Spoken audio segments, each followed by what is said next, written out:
Jinteng Mining, a subsidiary of Jinteng Mining Group, has initiated a judicial review against the Canadian government's decision regarding the sale of a gold mine in Peru. The review targets the order from Minister François-Philippe Champagne, which called for a national security review of Jinteng's acquisition of Pan American Silver Corp's gold asset for $245 million, with an additional payment option of $50 million.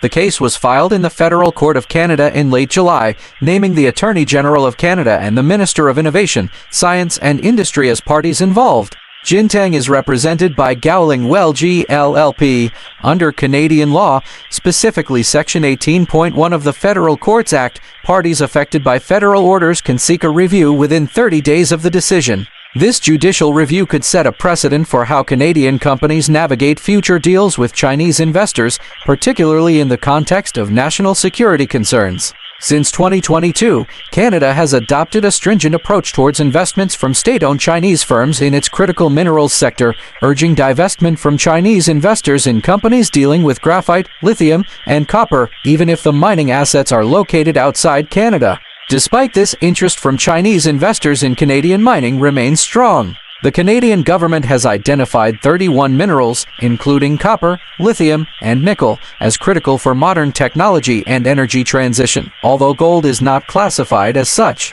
Minister Champagne has indicated that large mergers and acquisitions involving major Canadian miners will face a high threshold for approval, with exceptions being rare.